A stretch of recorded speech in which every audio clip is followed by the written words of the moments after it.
ঘর, এটা মুসলমানের ঘর, অথচ কেউ ফজরের নামাজ পড়ে না। কি ধরনের মুসলমান এই অপদার্থ বাপ? এটা কি বাপ? তার ভিতরেও কোনো অনুভূতি নাই, ফুতের মধ্যেও কোনো অনুভূতি, দুটোটাই প্লাস্টিক, দুইটাই ফালতু। ওই মাও ফালতু, জিও ফালতু। বেটিও নামাজ পড়ে না, বেটির জিও নামাজ পড়ে না, দুটোটা ঘুমায় আহাম্মক।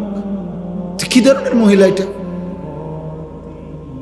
দাদা 60 বছর হয়ে গেছে, এবার চোখের সামনে জি ফুত নাতি নাতনি ফজরের নামাজ পড়ে না, ওটা বইয়ে বইয়ে ফান খায়, ডেইলি ফান খায়, মনে 30 বার।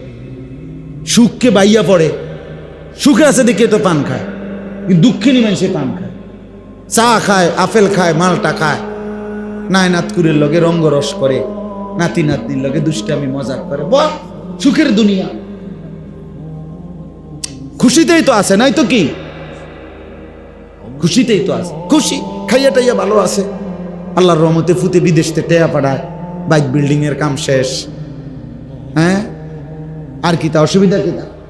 মোটামুটি টার্গেট তো ফিল আপ। দুনিয়া আসছিল যে উদ্দেশ্যে, হ্যাঁ, ফুদগুন বিদেশ পাঠাইবার, আল্লাহ তো পাঠাইছে।